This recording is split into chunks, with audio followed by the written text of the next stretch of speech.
예, 하나님 말씀 보겠습니다. 사도행전 11장 19절로 26절입니다. 사도행전 11장 19절로 26절까지 205 시작 205쪽입니다. 제가 봉독합니다. 그때 스데반의 일로 일어난 환란으로 말미암아 흩어진 자들이 베니게와 구브로와 안디옥까지 이르러 유대인에게만 말씀을 전하는데 그 중에 구브로와 구레네 몇 사람이 안디옥에 이르러 헬라인에게도 말하여 주 예수를 전파하니 주의 손이 그들과 함께 하시매 수많은 사람들이 믿고 주께 돌아오더라. 예루살렘 교회가 이 사람들의 소문을 듣고 바나바를 안디옥까지 보내니 그가 이르러 하나님의 은혜를 보고 기뻐하여 모든 사람에게 굳건한 마음으로 주와 함께 머물러 있으라 권하니 바나바는 착한 사람이요 성령과 믿음이 충만한 사람이라. 이에 큰 무리가 주께 더하여지더라. 바나바가 사울을 찾으러 다소에 가서 만나매 안디옥에 데리고 와서 둘이 교회에 1년간 모여 있어 큰 무리를 가르쳤고 제자들이 안디옥에서 비로소 그리스도인이라 일컬음을 받게 되었더라. 아멘. 오늘은 성도들에게 닥친 환란의 유익이란 제목으로 같이 은혜를 나누고자 합니다. 성도들에게 닥친 환란의 유익. 성도들에게 우리가 항상 좋은 때만 있는 것은 아니죠. 어떤 환란이 닥쳐올 때 우리가 그것이 낭망할 것이 아니라 우리에게 유익이라고 생각할 때 이건 능히 또 그것을 헤쳐나가고 주님의 영광을 나타낼 줄로 믿습니다. 그래서 신앙생활을 우리가 하다 보면 피치 못하게 환란을 당하는 경우가 종종 있습니다. 믿는 자나 믿지 않는 자나 마찬가지입니다. 특히 기독교에 대한 박해와 탄압이 거세였던 이 초대교회 당시에는 예수님을 믿는다는 것이 곧 환란을 자초하는 그런 행위였습니다. 그래서 예수 그리스도를 믿는 자들은 목숨을 내놓고 믿음 생활을 했던 것이죠. 그렇다면 왜 하나님께서는 믿는 성도들에게 시시때때로 이렇게 환란을 주시겠습니까? 그것은 환란으로 말미암은 유익이 있기 때문입니다. 오늘 본문을 보면 예루살렘 교회 성도들은 스데반의 순교와 함께 커다란 박해를 받았습니다. 그 박해가 얼마나 컸던지 그들은 더 이상 예루살렘에 머물러 있을 수가 없었습니다. 그래서 산지 사방으로 뿔뿔이 흩어졌던 것입니다. 그리스도를 믿는다는 단 한 가지 이유만으로 고향과 또 가정과 형제를 등져야 했던 이들의 아픔과 고통은 얼마나 컸겠습니까? 그렇지만 이들 앞에는 아주 커다란 그런 영적인 기쁨과 유익이 기다리고 있었다는 것입니다. 먼저는 선교 지역을 확장하는 결과를 가져왔습니다. 뿔뿔이 흩어져서 그곳에서 믿음 생활 하다 보니까 전도가 되는 것이죠. 예수 그리스도의 복음의 말씀을 증거하다 보니까 전도가 돼서 하나님의 나라가 확장이 되게 되는 것이죠. 옛날에는 유대교 이스라엘 민족 안에서만 유대 교인들에게만 복음을 증거했지만 유대인들에게만 복음을 증거했지만 이제는 뿔뿔이 흩어져 가지고 흩어진 데서 복음을 증거하니까 주님의 나라가 확장이 되는 것입니다. 그들은 베니게나 또 구브로, 안디옥 등 국외로 쫓겨나다시피 흩어졌지만 낭망하지 않았습니다. 오히려 곳곳에서 만나는 유대인들에게 복음을 전하면서 많은 결실을 얻게 되고 선교적을 확장하는 그런 결과를 가져오게 됩니다. 이들이 박해를 피해서 흩어질 때는 이런 사실을 상상을 했겠습니까? 그런 것을 상상을 하지는 못했죠. 우선 이 확대에 못 이겨서 우선 피한 그런 결과만이 있었습니다. 만일 그들에게 박해가 없었다면 이 지역에 직접 찾아가서 복음을 전파됐겠습니까? 그렇지는 않았을 것입니다. 자기들이 유대인들이 선민이라고 자기들만 하나님의 선택된 민족이라고 해서 일부러는 복음을 증거하지를 않았었습니다. 혹 우리에게 환란이 닥칠지라도 결코 서러워하거나 우리는 낭망하지 말아야 됩니다. 오히려 그 환란을 통해서 하나님께서 이루고자 하시는 일이 무엇인지 우리가 깨달아서 이루시는 우리 모두가 되어야 될 줄로 믿습니다. 우리의 육신이 아무리 피곤하고 괴로울지라도 그로 인해서 하나님의 영광이 드러나고 도처에 또 그리스도의 복음이 전파된다면 그로써 기쁜 일이 될 수가 있는 것이죠.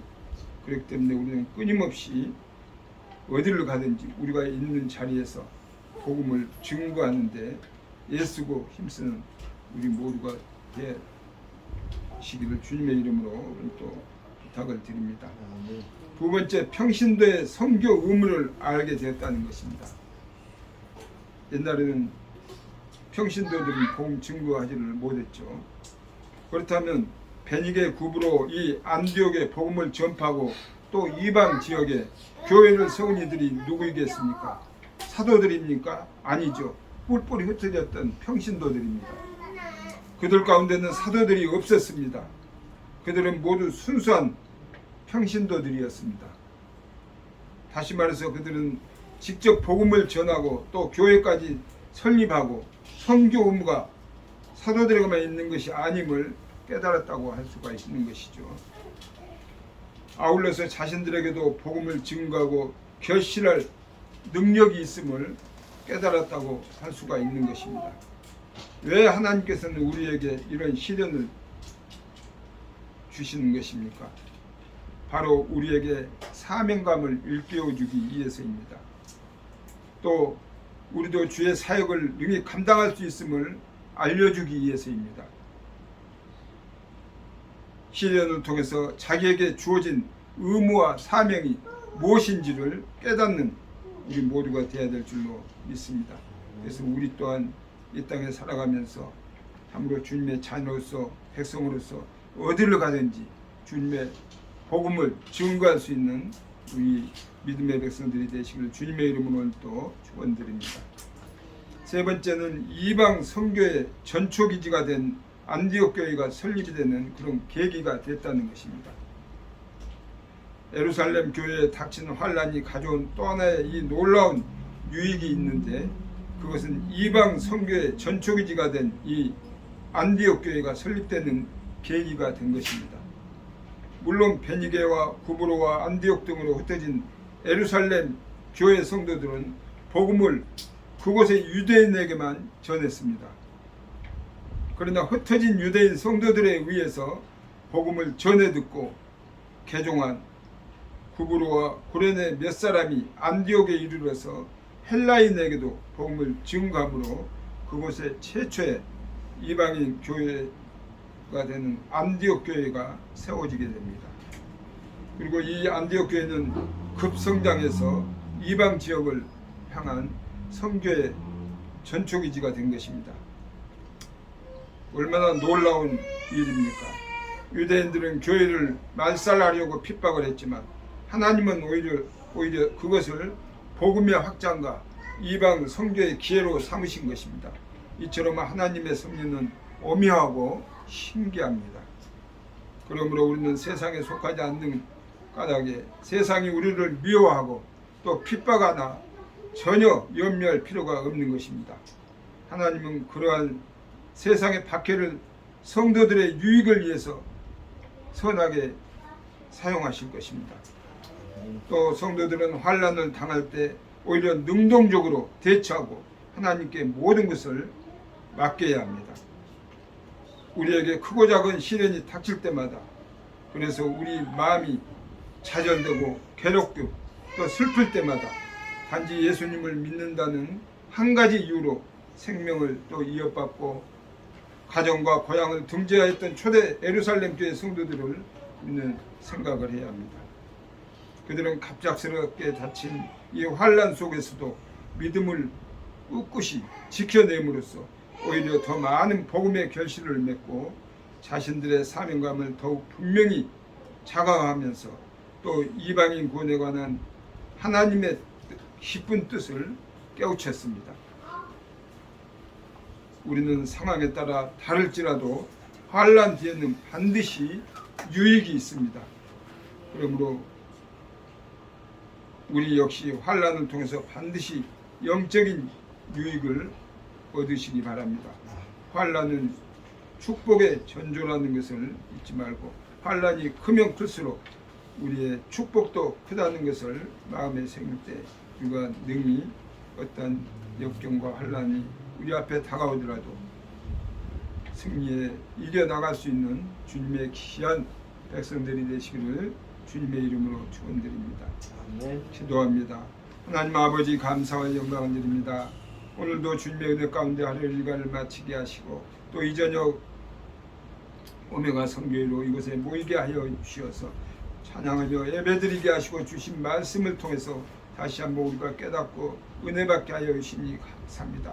우리 믿음의 백성들에게 많은 환난이 다가오더라도 그것이 나에게 해가 아니라 그 환난을 뛰어넘는 믿음의 확신을 가지고 더욱더 주님을 의지하고 복음의 말씀을 내가 있는 어느 곳에든지 증거하며 나아갈 수 있는 주님의 귀한 백성들이 다 되게 하시고 날마다 승리의 삶을 살아갈 수 있는 귀한 역사가 있게 하여 주시옵소서.